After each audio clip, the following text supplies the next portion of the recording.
Hello दोस्तों, नमस्कार। आपके अपने यूट्यूब चैनल प्रेम क्लासेस 2.0 में एक बार फिर से आप सभी का स्वागत है और मैं हूं प्रेमपाल। हम इस क्लास में करने वाले हैं जीके जीएस के बहुत ही महत्वपूर्ण क्वेश्चन, जो कि मैं आपको 70 प्लस और उनसे संबंधित मैं आपको 6 से 7 क्वेश्चन हर एक क्वेश्चन में मैं आपको बताता हुआ चलूंगा। तो चलिए मैंने समझा, क्लास को स्टार्ट करते हैं। क्लास आपको अच्छी लगे तो क्लास को लाइक, शेयर और चैनल पर नए हो चैनल को सब्सक्राइब कर लें। चलिए आज का फर्स्ट क्वेश्चन की बात करते हैं।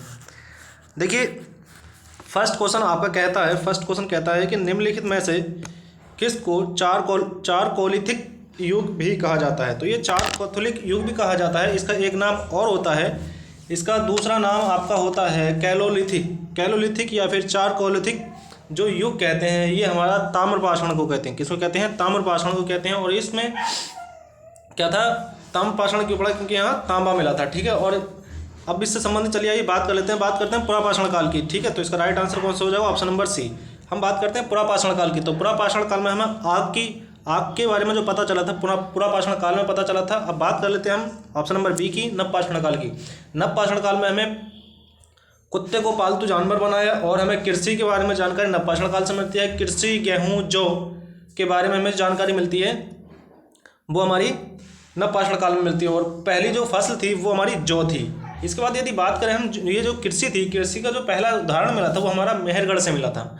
ठीक है। और इसी में क्या था कि सर्वप्रथम तांबा मिला था और इन्हें कुल्हाड़ी मिली थी। ठीक है। और लोह युग, ये लोहा इस समय नहीं मिलता, तो आगे चल के मिलता है। ठीक है। तो बात करते हैं तो इसका फर्स्ट का आंसर हो जाएगा ऑप्शन नंबर बी। इसके बाद हम क्वेश्चन नंबर 2 की बात करते हैं। हर्षचरित नामक पुस्तक किसने लिखी है? तो हर्षचरित नामक जो पुस्तक लिखी है हमारी, वो हमारे लिखी है बाणभट्ट ने। ठीक है। किसने लिखी है? बाणभट्ट ने। अब बात कर लेते हैं इससे संबंधित और महत्वपूर्ण क्वेश्चन बनने की। देखिए, बाणभट्ट की बात करते हैं। बाणभट्ट जो थे वो हर्षवर्धन के दरबार में रहा करते थे। किसके? बाणभट्ट जो रहा करते थे वो हर्षवर्धन के दरबार में रहा करते थे। इससे संबंधित एक और बात कर लेते हैं। हम बात करते हैं कनिष्क की। देखिए, कनिष्क के जो राजकवि के रूप में हुआ करते थे वो अश्वघोष हुआ करते थे। और आपको मैं बता दूं कि अश्वघोष जो थे वो चौथी बौद्ध संगति के उपाध्यक्ष के रूप में अश्वघोष थे।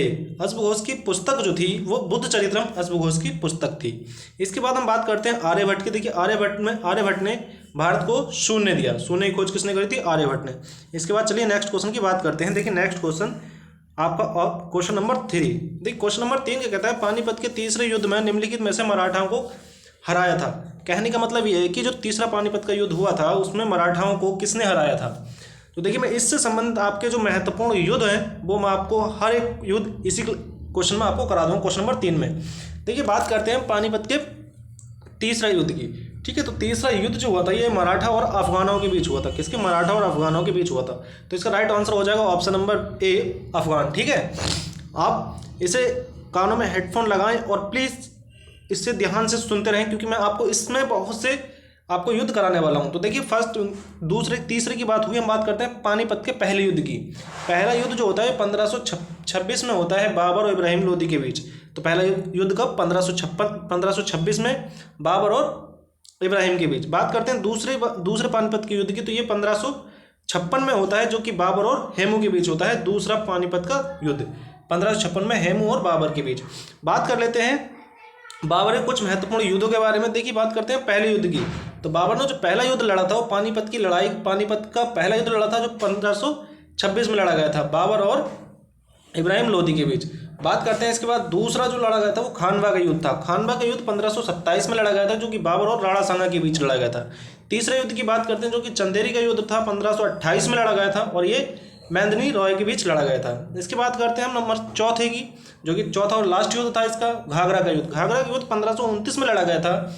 तो ये जो लड़ा गया था वो बाबर और अफगानों के बीच लड़ा गया था। ठीक है। और बात करते हैं और हम युद्ध देख लेते हैं चौसा का युद्ध। चौसा का युद्ध जो लड़ा गया था वो चौसा का युद्ध हमारा 1539 में लड़ा गया है शेर शाह और हुमायूं के बीच। बात करते हैं कन्नौज का युद्ध 1540 में लड़ा गया था शेर शाह और हुमायूं के बीच, जिसमें दोनों युद्ध में हुमायूं हार जाता है, चौसा का युद्ध और कन्नौज का युद्ध। बात करते हैं प्लासी का युद्ध। प्लासी का युद्ध 1757 को हुआ था, जो कि अंग्रेजों और सिराजुद्दौला के बीच हुआ था प्लासी का युद्ध। इसके बाद हम बात करते हैं बक्सर का युद्ध। बक्सर का युद्ध 1764 में हुआ था, जो कि अंग्रेज और मीर कासिम के बीच हुआ था। तो ये आपके कुछ महत्वपूर्ण युद्ध थे जो कि मैंने आपको करा दिए। तो अब चलिए बात करते हैं क्वेश्चन नंबर 4 की। देखिए, फोर्थ क्वेश्चन नंबर कहता है 1857 क्रांति के समय सर्वप्रथम कहाँ से हुई? 1857 क्रांति जो होती है वो हमारी मेरठ से होती है। कहाँ से होती है? मेरठ से 1857 की क्रांति होती है मेरठ से। तो इसका राइट आंसर हो जाएगा मेरठ। बात कर लेते हैं ऑप्शन नंबर ए की, लखनऊ की। देखिए, लखनऊ में क्या होता है? लखनऊ में कांग्रेस का 1916 का कांग्रेस का अधिवेशन हुआ था लखनऊ में, जिसमें क्या था 1916 में लखनऊ अधिवेशन हुआ, जिसकी अध्यक्षता करी थी अंबिका चरण मजूमदार ने, और इसमें गरम दल और नरम दल मिल गए थे। मतलब जो कांग्रेस का विभाजन 1907 में हुआ था वो इसमें आकर मिल गया था लखनऊ अधिवेशन में, ठीक है। और ये 10 मई को हुआ था। जो 1857 क्रांति जो स्टार्ट हुई थी वो 10 मई 1857 से मेरठ से स्टार्ट हुई थी, ठीक है। इसके बाद हम बात करते हैं कानपुर की। कानपुर में क्या था, 1925 में कानपुर अधिवेशन हुआ था, जिसकी अध्यक्षता करती सरोजिनी नायडू ने, और एकमात्र भारतीय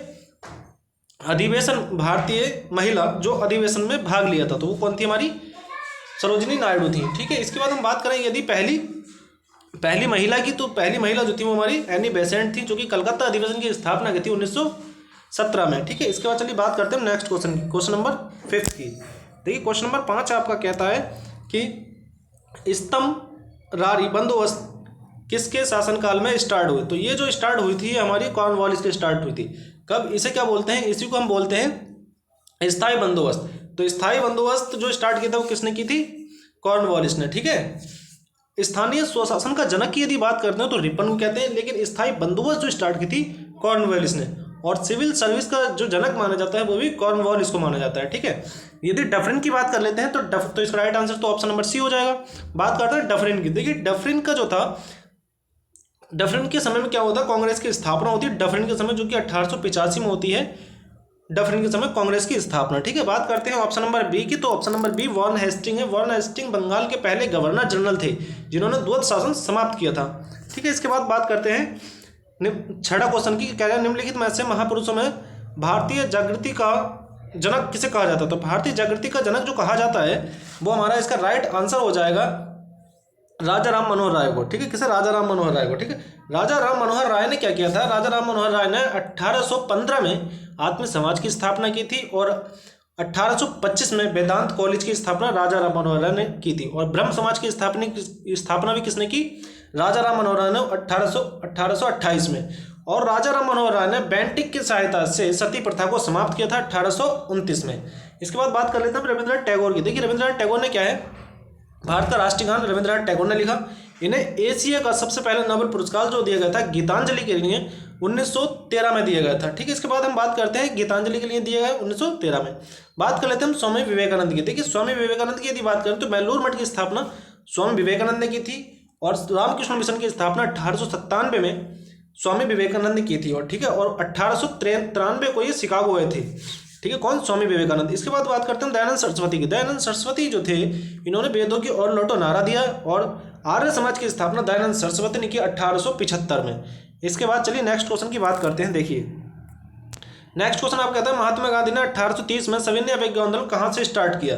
तो महात्मा गांधी ने जो सविनय अवज्ञा आंदोलन था वो हमारा वर्धा से स्टार्ट किया, सॉरी कहाँ, 1857, ये कहाँ से, डांडी से स्टार्ट किया था, कहाँ से, डांडी से स्टार्ट किया था, ठीक है। देखिए बात कर लेते हैं और से संबंधित बनने वाले। तो ये सविनय अवज्ञा आंदोलन था वो कहाँ से स्टार्ट किया था, जो कि 1930 में होता है। कब होता है, 12 मार्च 1930 से 6 अप्रैल 1930 के बीच होता है, साबरमती आश्रम से दांडी तक, ठीक है।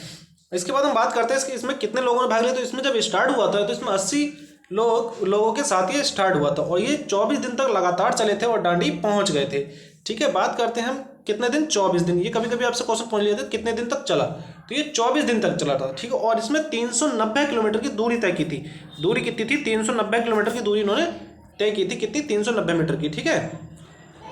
इसके बाद यदि हम बात करें क्वेश्चन नंबर 8 की, 8 में कहता है 1904 में क्रांतिकारी संगठन अभिनव भारत का संगठन किसने किया, मतलब अभिनव भारत की जो संगठित है वो किसके द्वारा की गई, ठीक है। तो अभिनव भारत की यदि बात करें तो ये इसका जो राइट आंसर हो जाएगा वीडी सावरकर, ठीक है।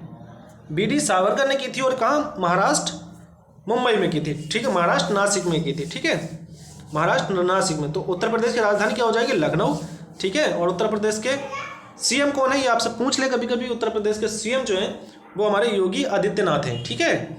बात करते हैं तो आप मुझे कमेंट बॉक्स में बताएं कि उत्तर प्रदेश की सीमा कितने राज्यों के साथ लगती है, ठीक है। चलिए इसके बाद नेक्स्ट क्वेश्चन की बात करते हैं, क्वेश्चन नंबर 9 की। देखिए क्वेश्चन नंबर 9 आपका कहता है कि निम्नलिखित में से किस एक ने सुभाष चंद्र बोस को देश नायक कहा।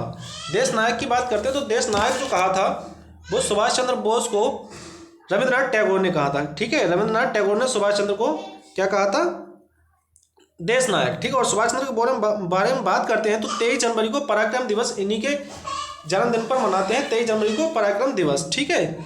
इसके बाद यदि हम बात करें सुभाष चंद्र बोस की, तो सुभाष चंद्र बोस ने 1938 में हरिपुरा अधिवेशन की अध्यक्षता की थी और फॉरवर्ड ब्लॉक की स्थापना भी सुभाष चंद्र बोस करते हैं, ठीक है।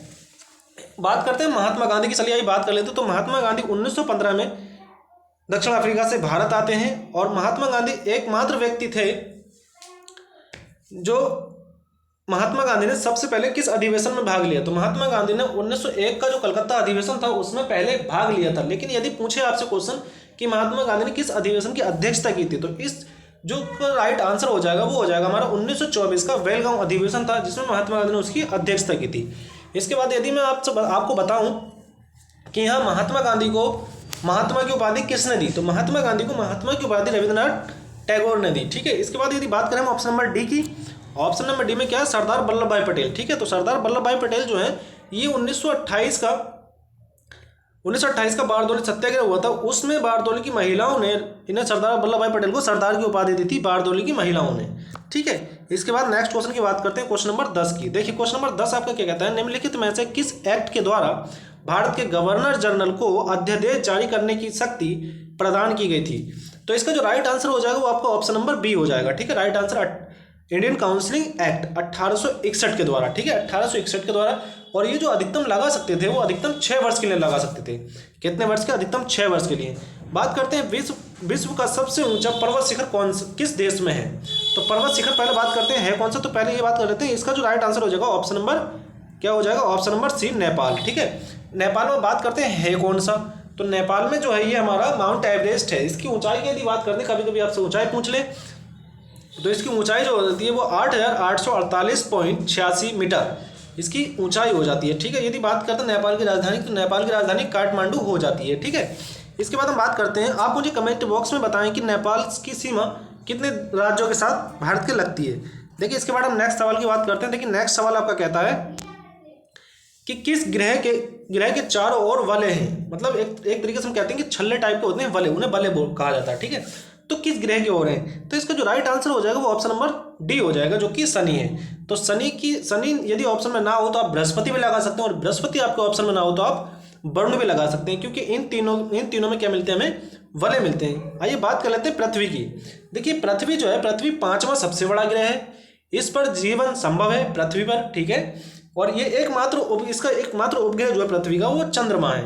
अब बात करते हैं बुध की बात करते हैं, तो बुध सबसे नजदीकी ग्रह है और सबसे छोटा भी है, और इसका कोई उपग्रह नहीं है बुध का, ठीक है। बात करते हैं मंगल की। देखिए मंगल पर भी हमारा जीवन संभव है।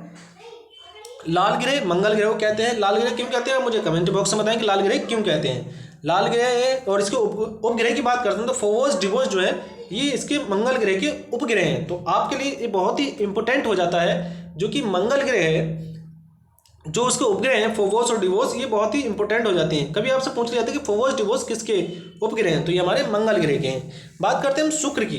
देखिए शुक्र जो है पृथ्वी का निकटतम ग्रह कौन सा है, शुक्र। सबसे चमकीला ग्रह है शुक्र, और सबसे गर्म ग्रह भी शुक्र है। साज का तारा और भोज का तारा शुक्र है, ठीक है। और इसको क्या है, पृथ्वी की भागिनी ग्रह भी कहा जाता है शुक्र ग्रह को, ठीक है। इसके बाद चलिए बात करते हैं हम, देखिए जो कि आपका ऑप्शन क्वेश्चन नंबर 13 है, तमिलनाडु में जड़ों में वर्षा क्यों होती है। तमिलनाडु में जाड़ों में वर्षा क्यों होती है। तो तमिलनाडु में जो जाड़ों में वर्षा होती है, इसका कारण क्या है, इसका आपका राइट आंसर हो जाएगा, इसका कारण है ए, उत्तर पूर्वी मानसून से, ठीक है। क्या है, उत्तर पूर्वी मानसून से तमिलनाडु में जाड़ों में वर्षा होती है। इसके बाद हम बात करते हैं क्वेश्चन नंबर 14 की, ठीक। इसकी बात करते हैं 14 की। देखिए 14 क्या है कि नर्मदा किस दिशा में बहती है, ठीक है। तो नर्मदा ये जो बहती है हमारी पश्चिम दिशा में बहती है। किधर बहती है, पश्चिम में, ठीक है। नर्मदा किस दिशा में बहती है, नर्मदा हमारी पश्चिम दिशा में बहती है, और ये कहाँ जाकर गिरती है, अरब सागर में। देखिए नर्मदा है, ताप्ती है आपकी, नर्मदा और ताप्ती क्या उल्टी नदी उल्टी बहती हैं, नर्मदा और ताप्ती। तो किधर किधर बहती है, कहाँ गिरती हैं, अरब सागर में जाकर गिरती हैं, ठीक है। इसके बाद यदि हम बात करें क्वेश्चन नंबर 15 की। देखिए क्वेश्चन नंबर 15 कहता है वन रिपोर्ट, भारत वन स्थिति रिपोर्ट 2021 के अनुसार देश में कुल बनावरण क्षेत्रफल कितना है। तो इसका जो राइट आंसर हो जाएगा वो ऑप्शन नंबर 21 हो जाएगा, जो कि आपका 21.71 है, मतलब 21.171 है, ठीक है। इसका राइट आंसर हो जाएगा। चलिए यही बात करते हैं 2022 के अनुसार। देखिए 2022 में वन रिपोर्ट आती है, और वन रिपोर्ट जो आती है कहाँ से आती है, ये हमारी देहरादून से आती है। और जो देहरादून से आती है उसकी वन रिपोर्ट की जो स्थापना होती है, उस संस्था की स्थापना होती है वो 1887 में इसकी स्थापना होती है। और ये जो आती है 17वें नंबर की रिपोर्ट आती है। किस नंबर की रिपोर्ट आती है? 17वें नंबर की रिपोर्ट आती है। और इसमें यदि क्षेत्रफल के हिसाब से पूछे कि किस में क्षेत्रफल के हिसाब से किस राज्य में सबसे ज़्यादा वन है, तो वो हमारा मध्य प्रदेश हो जाएगा। यदि बात करते हैं सबसे कम, तो हरियाणा हो जाएगा। यदि प्रतिशत के हिसाब से बात करेंगे तो हमारा मिजोरम हो जाएगा। और बात करेंगे यदि हम सबसे कम प्रतिशत के हिसाब से, तो हमारा हरियाणा हो जाएगा।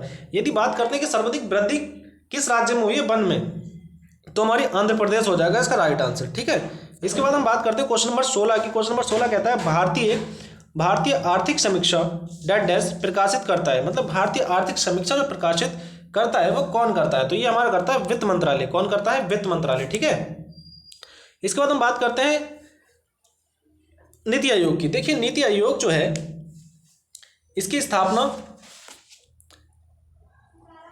1 जनवरी 2015 को नीति आयोग की स्थापना होती है। ठीक है, अब बात करते हैं हम इसके सीईओ की। सीईओ जो है इसके सीईओ जो हमारे परमेश्वर अय्यर है नीति आयोग के। यदि बात करते हैं हम इसकी उपाध्यक्ष की, तो इसके उपाध्यक्ष जो हमारे सुमन बेरी हैं। ठीक है, इसके बाद हम बात करते हैं नेक्स्ट क्वेश्चन की, जो कि क्वेश्चन नंबर 17 आपके स्क्रीन के सामने ये रहा। ठीक है, क्वेश्चन नंबर 17 कहता है वित्त वर्ष 2021-22 के अनुसार भारत का सबसे बड़ा मक्का उत्पादन का राज्य कौन सा है?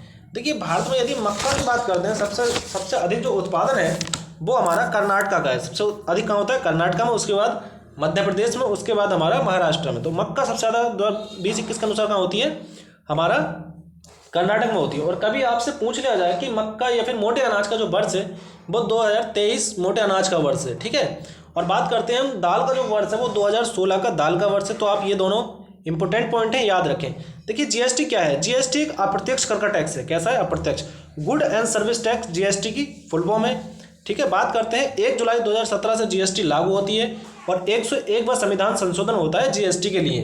ठीक है, जीएसटी अप्रत्यक्ष कर है। जीएसटी काउंसिल का जो हेड होता है वो वित्त मंत्री होता है, जो कि आर्टिकल 279A के अंतर्गत है।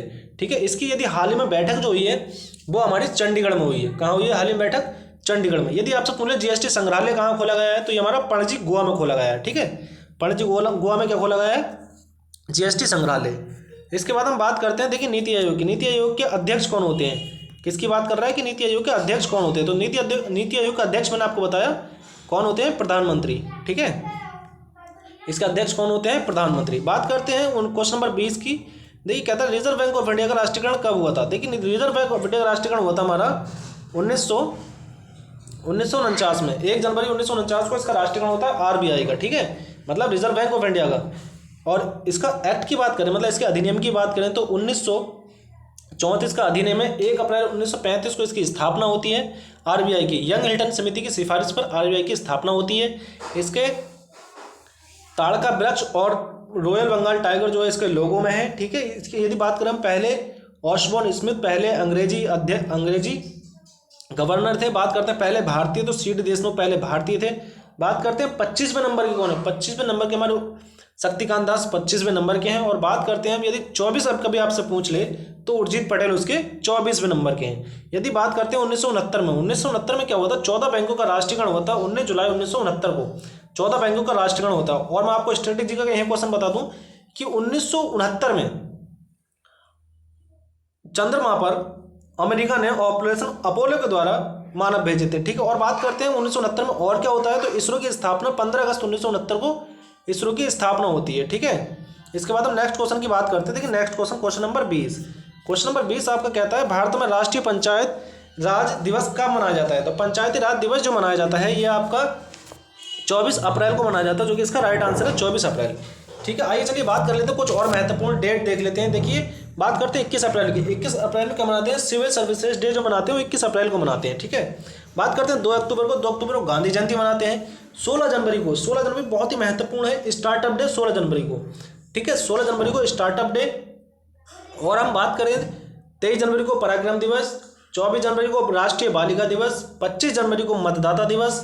बात करते हैं इसके बाद हम 26 दिसंबर को वीर बाल के रूप में मनाते हैं, वीर बाल दिवस के रूप में 26 दिसंबर को मनाते हैं। और 29 जुलाई की यदि बात करें तो बाघ दिवस, 29 जून की बात करते हैं तो राष्ट्रीय सांख्यिकी दिवस 29 जून को। बात कर लेते हैं हम 29 अगस्त को, तो राष्ट्रीय खेल दिवस 29 अगस्त को मनाते हैं। बात करते हैं हम 22 मार्च की, 22 मार्च को जल दिवस, 22 मार्च को जल दिवस, 22 अप्रैल को पृथ्वी दिवस और 22 मई को जैव विविधता दिवस के रूप में मनाते हैं, जो कि आपका जो यदि अधिनियम की बात करेगा जैव विविधता की तो 2002 का अधिनियम है। भारत में विश्व की 8% जैव विविधता भारत में पाई जाती है और सबसे ज़्यादा जैव विविधता पाई जाती है पश्चिमी तट पर भारत की जैव विविधता पाई जाती है। ठीक है, अब बात करते हैं क्वेश्चन नंबर 22 की कि लोकसभा के अध्यक्ष को कैसे हटाया जाता है।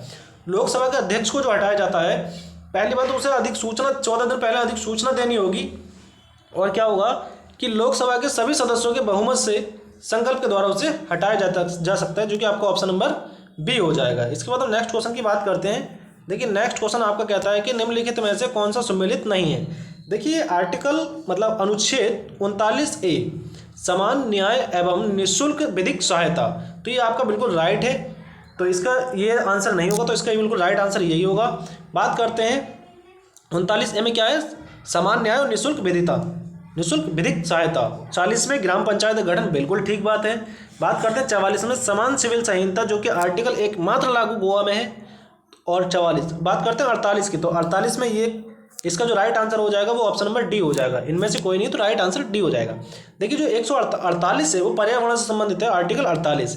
बात करते हैं कार्यपालिका से न्यायपालिका को पृथक अलग कौन करता है, तो आर्टिकल 50 कार्यपालिका को न्यायपालिका से अलग करता है। ठीक है, बात करते हैं आर्टिकल 51 की, तो अंतर्राष्ट्रीय शांति के बारे में जो कहता है वो आर्टिकल 51 अंतर्राष्ट्रीय शांति के बारे में कहता है। इसके बाद यदि हम बात करें क्वेश्चन नंबर 24 की, देखिए क्वेश्चन नंबर 24 में क्या है कि केंद्र और राज्य के संबंध बताने में किस समय केंद्र और राज्य का संबंध है। ठीक है, केंद्र और राज्य के संबंध की यदि बात करते हैं तो देखिए ये अनुसूची 7 में है। किसमें, अनुसूची 7 में क्या है हमारा केंद्र और राज्य का संबंध है। ठीक है, अनुसूची 7 में देखिए अनुसूची, अब बात करते हैं किसके तहत है। आर्टिकल 246A के अंतर्गत राज्य केंद्र व राज्य के बीच, कहने का मतलब है कि आर्टिकल 146 के अंतर्गत केंद्र व राज्य के बीच शक्तियों के बंटवारे तीन भाग में बांटा गया है। अनुसूची 7 में 3 भागों में बांटा गया है, संवर्त सूची, राज्य सूची और संघ सूची। ठीक है, इसके बाद हम बात करते हैं अनुसूची 8 की बात कर लेते हैं। चलिए देखिए भारत में शास्त्र नृत्य में कितने 8। ठीक है, और अनुसूची की बात करते हैं तो अनुसूची देखिए अनुसूची 8 में क्या है, अनुसूची 8 में भाषा के बारे में है और भाषा का आर्टिकल की यदि बात करते हैं राजभाषा के बारे में, अनुसूची 8 में बात करते हैं 343 भाषा के बारे में आर्टिकल है। ठीक है, इसके बाद यदि हम बात करें, देखिए और चलिए मैं आपको बता देता हूँ भाषा के बारे में। 21वां संविधान संशोधन होता है जिसमें एक भाषा जुड़ती है सिंधी। 71वां संविधान संशोधन होता है जिसमें 3 भाषा जुड़ती है, नमक, मणिपुरी, नेपाली। इसके बाद 92वां संविधान संशोधन होता है, उसमें 3 भाषा जुड़ती हैं, 4 भाषा जुड़ती हैं, डोगरी, संथाली और बोडो और मैथाली। ठीक है, इसके बाद ये बात करते हैं अनुसूची 6 की। देखिए अनुसूची 6 में क्या है, अनुसूची 6 में राज्य के बारे में है। अनुसूची 6 में क्या है, अनुसूची 6 में राज्य के बारे में है, जो कि असम, त्रिपुरा, मेघालय, मिजोरम के बारे में बताते हैं अनुसूची 6। अनुसूची 7, अनुसूची 9 जो है ये हमारा पहले संविधान संशोधन द्वारा जोड़ी जाती है 1951 में। अनुसूची 9 जोड़ी जाती है, तो ये जो है हमारा ये भूमि सुधार से संबंधित है, अनुसूची 9। अनुसूची 10 की बात कर लेते, चलिए आइए अनुसूची 10 जो हमारी दल बदल से संबंधित है, जो कि जोड़ी जाती है हमारी 52वें संविधान संशोधन के द्वारा। अनुसूची 11 जोड़ी जाती है 73वें संविधान संशोधन के द्वारा 1992 में, लेकिन ये 73वां संविधान संशोधन लागू होता है 24 अप्रैल 1993 से लागू होता है। बात करते हैं इसमें 11वीं अनुसूची में विषय की बात करते हैं 29 विषय हैं। बात करते हैं अनुसूची 12 की 74वें संविधान संशोधन के द्वारा जोड़ी जाती है, जिसमें 18 विषय हैं। चलिए आइए बात करते हैं नेक्स्ट क्वेश्चन की। देखिए नेक्स्ट क्वेश्चन कहता है आपका कि लोकसभा का क्वोरम कुल सदस्य संख्या का कितना होता है, तो इसका राइट आंसर हो जाएगा आपका ऑप्शन नंबर डी, 1/10। इसके बाद नेक्स्ट क्वेश्चन की बात करते हैं, यदि एक बर्तन में तैरती हुई बर्फ पिघल जाती है तो जो बर्तन में पानी है उसका स्तर क्या होगा, तो जो इसका राइट आंसर हो जाएगा वो आपका कोई परिवर्तन नहीं होगा। क्या नहीं होगा, कोई भी परिवर्तन इसमें नहीं होगा। ठीक है, इसके बाद चलिए आइए बात करते हैं नेक्स्ट क्वेश्चन की। देखिए नेक्स्ट क्वेश्चन आप कहता है क्वेश्चन नंबर 27। क्वेश्चन नंबर 27 आपका कहता है कि सोल्डर किन धातुओं से मिलकर बना है। ये सोल्डर जो बना है वो हमारा टिन और सीसा से मिलकर बना है। किससे, टिन और सीसा से मिलकर बना है सोल्डर। आइए बात करते हैं पीतल किससे मिलकर बना है। देखिए पीतल जो मिलकर बना है वो तांबा और टिन से मिलकर बना है पीतल, तांबा और जिंक से मिलकर क्या बना है, पीतल। आप एक चीज याद रखें, पिताजी, क्या याद रखें, पिताजी। देखिए पीतल, तांबा और जिंक, ठीक है, पिताजी से क्या रखेंगे, पीतल मिलकर बना है तांबा और जिंक से। इसके बाद आइए बात करते हैं हम कांसा की। किसकी, कांसा की। यदि बात करें कांसा, ये कांसा जो मिलकर बना है तांबा और टिन से मिलकर बना है कांसा, ठीक है, तांबा और टिन से मिलकर क्या बना है, कांसा। चलिए आइए अब बात कर लेते हैं हम नेक्स्ट सवाल की। देखिए नेक्स्ट सवाल आपका कहता है कि डैश ऊष्मा का सबसे अच्छा चालक कौन सा है। तो देखिए सबसे अच्छा चालक की बात करते हैं हम ऊष्मा की, तो चांदी सबसे अच्छा चालक है। यदि ऑप्शन में आपका चांदी ना होता, तांबा होता, तब भी उसका राइट आंसर क्या होता, तब तांबा हो जाता। लेकिन यदि आप याद रखें कि तांबा और चांदी जो है ऊष्मा के अच्छा चालक है। यदि अचालक की बात करते हैं तो पारा और सीसा, पारा और सीसा इसके कुचालक है, चालक कुचालक है ऊष्मा के। तो आप याद रखें कि ऊष्मा के कुचालक कौन है, पारा और सीसा। तो पारे के लिए मैं एक चीज़ आपको और बता दूं कि पारा जो है ये एकमात्र ऐसा धातु है जो कि कमरे के तापमान पर द्रव अवस्था में रहता है। धातु तो हो गया हमारा पारा। यदि अधातु की बात करें आपको, तो अधातु जो हो जाएगा हमारा ब्रोमीन हो जाएगा। क्या हो जाएगा, ब्रोमीन। चलिए इसके बाद हम 29 नंबर की बात करते हैं। देखिए 29 नंबर आपको कहता है निम्नलिखित में से किसको कोशिका का शक्तिगृह कहा जाता है। तो कोशिका का शक्तिगृह, देखिए आपको पता है कि माइटोकॉन्ड्रिया को कोशिका का पावर हाउस या फिर शक्तिगृह कहा जाता है, लेकिन इसमें माइटोकॉन्ड्रिया तो नहीं है। तो इसका राइट आंसर क्या है, माइटोकॉन्ड्रिया को कहते हैं सूत्रकर्णिका भी माइटोकॉन्ड्रिया को कहा जाता है। यातायात का संबंध जो है वो किससे है, जो कि कोशिका का यातायात किसे कहते हैं, गोल्जी काय को, ठीक है। इसके बाद हम बात करते हैं क्वेश्चन नंबर 30 की। स्कर्वी एक बीमारी है जो गंभीर और स्थायी कमी के कारण होती है। देखिए स्कर्वी रोग जो होता है विटामिन सी की कमी से होता है स्कर्वी रोग। विटामिन सी के रासायनिक नाम की बात करते हैं तो एस्कॉर्बिक एसिड इसका नाम है, ठीक है। विटामिन ए की बात कर लेते हैं तो विटामिन ए क्या है, विटामिन ए को रेटिनॉल बोलते हैं।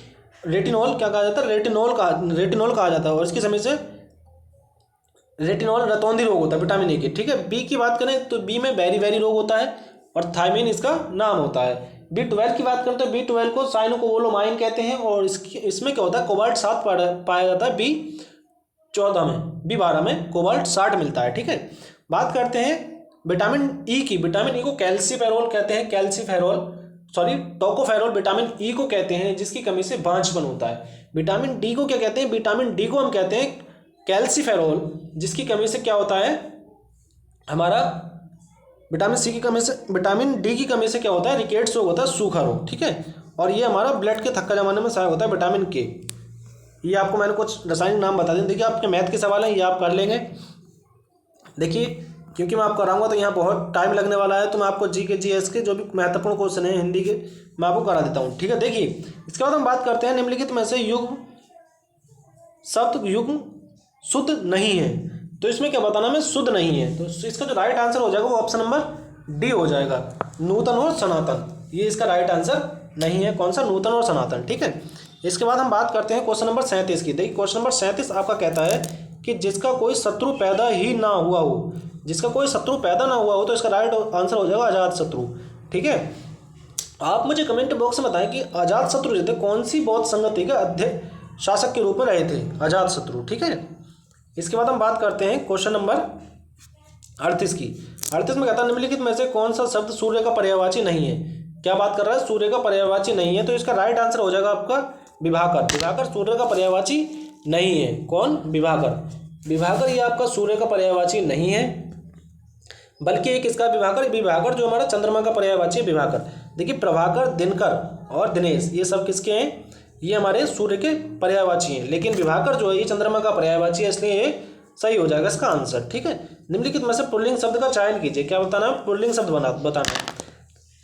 देखिए लिखावट, मझधार, तो इसका राइट आंसर हो जाएगा पहिया।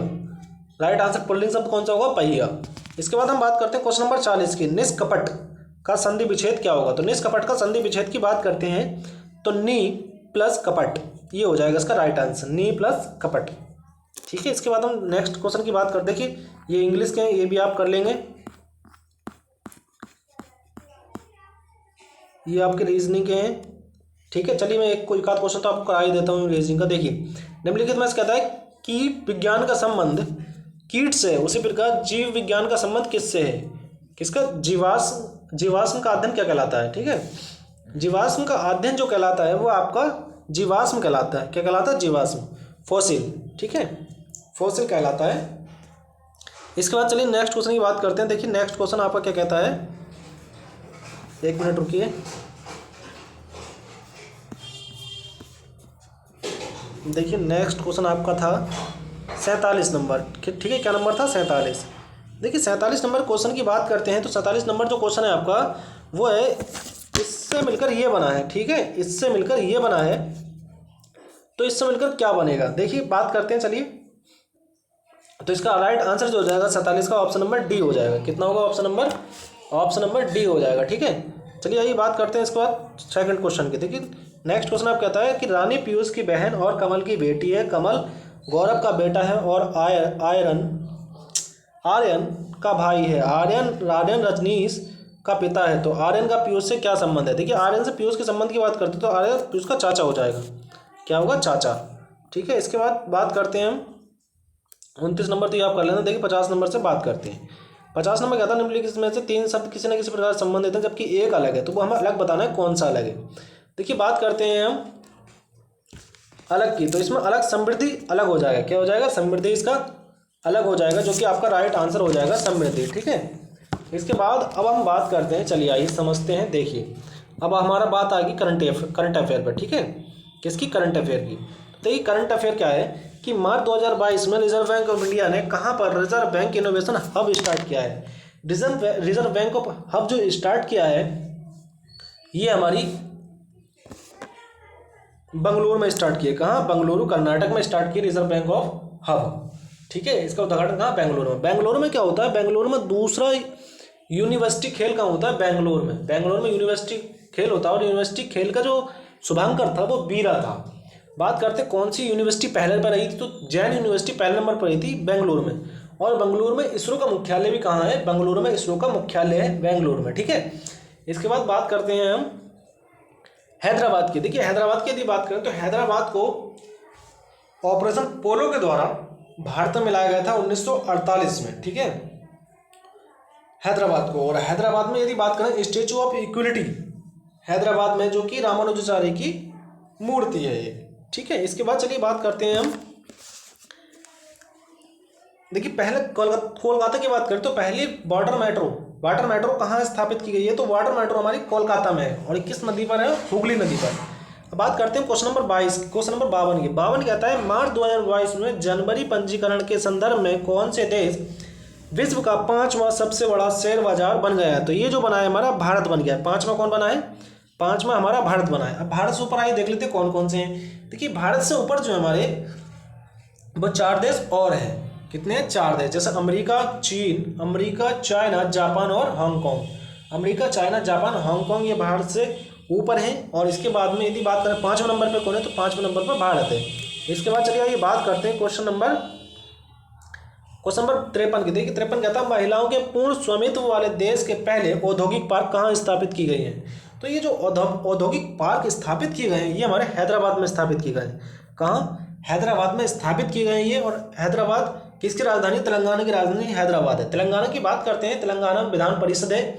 आपको मैं बता दूं कि विधान परिषद भारत में 6 राज्यों में है। विधान परिषद कितने राज्यों में? 6 राज्यों में। चलिए देख लेते हैं कौन कौन से राज्य हैं। देखिए उत्तर प्रदेश, बिहार, महाराष्ट्र, तेलंगाना, आंध्र प्रदेश, कर्नाटक। एक बार फिर से उत्तर प्रदेश, बिहार, महाराष्ट्र, तेलंगाना, आंध्र प्रदेश, कर्नाटक, इन 6 राज्यों में हमारी विधान परिषद है, ठीक है। और इसकी जो स्थापना होती है तेलंगाना की, वो 2 जून 2014 को तेलंगाना की स्थापना होती है, ठीक है। बात करते हैं किस तरीके से स्थापित किया गया। तो ये जो था ये पार्क ऑफ फोर्सेस, एक पार्क के जो संबंधित थी फोर्सेस महिला संगठन था, और प्लस तेलंगाना सरकार ने इसे स्टार्ट किया था, और ये 100% महिलाओं संचालित है, ठीक है। इसके बाद हम बात करते हैं क्वेश्चन नंबर 54 की। क्वेश्चन नंबर 54 आपका कहता है 2 अप्रैल 2022 में जारी 36वीं वार्षिक फोर्ब्स रिपोर्ट के अनुसार 2022 में सब अमीर आदमी में मुकेश अंबानी का क्या स्थान है? तो मुकेश अंबानी के यदि स्थान की बात करते हो तो उनका 10वां स्थान है। चलिए इसके बाद नेक्स्ट क्वेश्चन की बात करते हैं। देखिए नेक्स्ट क्वेश्चन 55 नंबर आपका कहता है कि जनवरी 2022 में इसरो ने किस संचार उपग्रह को सेवा मुक्त कर दिया है? सेवा मुक्त किस उपग्रह को करा है? तो ये हमारा करा है इनसैट 4B को। किसे करा है? इनसैट 4B को सेवा मुक्त कर दिया है इसरो ने, ठीक है। किसने? इसरो ने सेवा मुक्त करा है 4B को। देखिए 4B इनसैट 4B को यदि इसरो की बात करते हैं तो 15 अगस्त 1969 को इसरो की स्थापना होती है। बेंगलुरु में इसका इसरो का हेडक्वार्टर है, और इसके जो अध्यक्ष हैं, जो इसके हेड हैं, वो आप मुझे कमेंट बॉक्स में बताएं कि इसके हेड कौन है इसरो के, ठीक है। इसके बाद हम बात करते हैं भारत के पहले स्टील स्लैग रोड किस शहर में बनाई गई थी। तो ये जो रोड हमारी बनाई गई थी वो हमारी ये जो बनाई गई थी स्टील स्लैग रोड, ये हमारी सूरत में बनाई गई थी। कहाँ? सूरत में। और आपको बता दूं कि सूरत में जो था हमारा 1917 का सूरत अधिवेशन हुआ था, जिसमें गरम दल नरम दल अलग अलग हुए थे 1917 में, ठीक है। इसके बाद यदि मैं बात करूं इसकी क्वेश्चन नंबर 28 की 57 की, क्वेश्चन नंबर 57 आपका हो, क्वेश्चन नंबर 57 देखिए। क्वेश्चन नंबर 57 है, देश की पहली सीवीड पार्क कहाँ स्थापित की गई थी।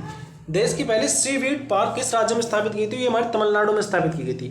कहाँ? तमिलनाडु में स्थापित की गई थी, ठीक है। बात करते हैं इसके कहाँ स्थापित की गई थी, तमिलनाडु में। कहाँ? तमिलनाडु के एक योजना थी प्रधानमंत्री मत्स्य संपदा योजना के तहत इसकी स्थापना की गई थी। प्रधानमंत्री मत्स्य संपदा योजना के अंतर्गत सीवीड पार्क की स्थापना की गई थी।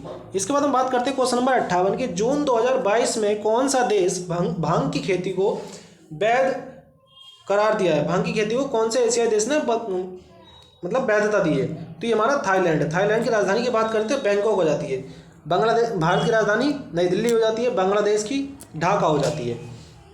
नेपाल की काठमांडू हो जाती है, ठीक है। इसके बाद हम बात करते हैं क्वेश्चन नंबर 59 की। देखिए 59 में कहता है भारत के पहले विश्व शांति केंद्र की स्थापना किस शहर में की गई थी। तो ये हमारी की गई है गुरुग्राम में, ठीक है। गुरुग्राम कहाँ है? ये गुरुग्राम हमारा हरियाणा में है। और यहीं पर अंतर्राष्ट्रीय सौर संगठन का मुख्यालय भी कहाँ है? हमारा गुरुग्राम में है, ठीक है। कहाँ है? गुरुग्राम में। इसके बाद बात करते हैं देखिए जयपुर को पिंक सिटी जयपुर को कहते हैं। और पणजी में क्या है हमारा? पणजी में जीएसटी काउंसिल संग्रहालय कहाँ खोला है? हमारा पणजी में, ठीक है। इसके बाद हम बात करते हैं क्वेश्चन नंबर 60 की। मई 2022 में किस राज्य में ई अधिगम योजना शुरू की गई थी। कौन सी? ई अधिगम योजना किस राज्य में स्टार्ट की गई है। तो यदि मैं इसकी बात करूं तो ये हमारा है राज्य, हमसे क्या पूछा? राज्य पूछा, किस राज्य में स्टार्ट की गई है। तो ये हमारा हरियाणा में स्टार्ट की है। कहाँ? हरियाणा में स्टार्ट ये कहाँ की गई है? हरियाणा में, ठीक है। और हरियाणा में आपको बता दूं कि वन में प्रतिशत और क्षेत्रफल में सबसे न्यूनतम रहा है हरियाणा वन में, ठीक है। इसके सीएम की बात करते हैं तो मनोहर लाल खट्टर है। और इसमें क्या दिया था? महिलाओं को टैबलेट दी गई थी, ठीक है। सॉरी, छात्रों को क्या दी गई थी? टैबलेट। इसके बाद हम बात करते हैं फिनलैंड की राजधानी। फिनलैंड की राजधानी की बात करते हैं तो फिनलैंड की राजधानी होती है हेलेंसिकी। क्या होती है? हेलेंसिकी की राजधानी किसकी होती है? फिनलैंड की, ठीक है। इसके बाद हम बात करते हैं निम्नलिखित में से कौन सा मेल खाता है, ठीक है। किस रूप में मेल खाता है? देखिए कथक केरल का नहीं है, ठीक है। ये कहाँ का? कथक कहाँ का है? इसका ये कैंसिल हो जाएगा तो इसका राइट आंसर होगा यूपी। कथक कहाँ का? यूपी का। ये कुचिपुड़ी जो है, कुचिपुड़ी कहाँ का? हमारा आंध्र प्रदेश का कुचिपुड़ी है, ठीक है। भरतनाट्यम ये तमिलनाडु का, बिल्कुल ठीक बात है। बात करते हैं कथक की। कथक ये उत्तर प्रदेश का नहीं, केरल का है। कहाँ का है? कथक केरल का है, ठीक है। तो इसका राइट आंसर हो जाएगा ऑप्शन नंबर सी। देखिए भारत में 8 शास्त्रीय नृत्य हैं। बात करते हैं, देखिए बात कर लेते हैं, चलिए। केरल में जो हमारे 2 हैं, कथक केरल में कथकली और मोहिनीअट्टम केरल में है। भरतनाट्यम तमिलनाडु में है। कथक उत्तर प्रदेश में। उड़ीसी उड़ीसा में है। मणिपुर मणिपुरी में। सत्रिय असम में है, ठीक है। और ये महत्वपूर्ण कुछ शास्त्रीय नृत्य थे जो कि आपके भारत में 8 शास्त्रीय नृत्य जो कि मैंने आपको बता दिए। इसके बाद हम बात करते हैं क्वेश्चन नंबर 63 की। किसकी? 63 की बात कर लेते हैं, चलिए। देखिए विश्व खाद्य प्रोग्राम WFP संयुक्त राष्ट्र की खाद्य सहायता शाखा है। तो इसका मुख्यालय पूछा कहाँ है। तो इसका मुख्यालय जो हमारा रोम में है। कहाँ है? रोम में इसका मुख्यालय। और FAO food and agriculture organization का मुख्यालय कहाँ है? हमारा रोम में है, ठीक है। यदि इस पेरिस की बात करते हैं तो पेरिस में यूनेस्को का मुख्यालय पेरिस में है, ठीक है। कहाँ है यूनेस्को का मुख्यालय? पेरिस में। ब्रुसेल्स की बात करते हैं तो ब्रुसेल्स का नाटो का मुख्यालय ब्रुसेल्स में। और यूरोपियन यूनियन का मुख्यालय भी ब्रुसेल्स में। न्यूयॉर्क की बात करते हैं तो न्यूयॉर्क में हमारा UNO का मुख्यालय न्यूयॉर्क में है, ठीक है। न्यूयॉर्क में कहाँ है? UNO का मुख्यालय। 24 अक्टूबर 1945 को UNO की स्थापना होती है और इसके अध्यक्ष हैं एंटोनियो गुटेरेस, इसके अध्यक्ष हैं UNO के, ठीक है। बात करते हैं गुदई महाराज का कौन सा वाद्य यंत्र बजाते हैं। गुदई महाराज जो है हमारा तबला बजाते हैं। क्या बजाते हैं? तबला। गुदई महाराज तबला बजाते हैं। और तबला कौन कौन बजाते हैं? तबला अल्लाह रखा तबला बजाते हैं। और हमारा जाकिर हुसैन भी क्या बजाते हैं? तबला बजाते हैं, ठीक है। इसके बाद चलिए बात करते हैं नेक्स्ट क्वेश्चन की। नेक्स्ट क्वेश्चन आपका कहता है कि साहित्य में नोबेल पुरस्कार प्राप्त करने वाले प्रथम भारतीय का नाम क्या था? तो देखिए साहित्य का नोबेल पुरस्कार सबसे पहले किसने प्राप्त किया था? रविंद्रनाथ टैगोर ने। ठीक है, नोबेल पुरस्कार किसने प्राप्त किया था? रविंद्रनाथ टैगोर ने प्राप्त किया था। किसने? रविंद्रनाथ टैगोर ने इसे प्राप्त किया था। और ये 1913 में गीतांजलि के लिए इन्हें नोबेल पुरस्कार दिया गया था। ठीक है, रविंद्रनाथ टैगोर गीतांजलि बुक के लिए। ठीक है, इसके बाद हम बात करते हैं सीवी रमन की। सीवी रमन को भारत रत्न मिला था 1954 में। 1954 में 3 लोगों को भारत रत्न मिला था, सीवी रमन और आपके श्री राजगोपालाचारी और एक हमारे थे सर्वपल्ली राधाकृष्णन, जो कि पहले उपराष्ट्रपति थे सर्वपल्ली राधाकृष्णन। ठीक है, लाल बहादुर शास्त्री और महात्मा गांधी का जन्म 2 अक्टूबर को हुआ था। ठीक है, इसके बाद हम बात करते हैं बांधों को आधुनिक भारत के मंदिर के रूप में किसने कहा? बांधों को आधुनिक भारत के मंदिर के रूप में जो कहा था वो हमारा जवाहरलाल नेहरू ने कहा था। किसने कहा था? जवाहरलाल नेहरू ने। ठीक है, जवाहरलाल नेहरू ने बांधों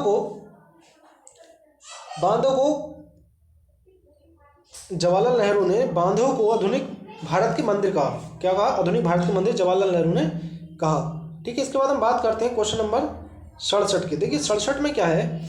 67 में आपका है कि जून 2022 में आयोजित टेनिस के ग्रैंड स्लैम प्रतियोगिता फ्रेंच ओपन 2022 में पुरुष एकल का खिताब किसने जीता?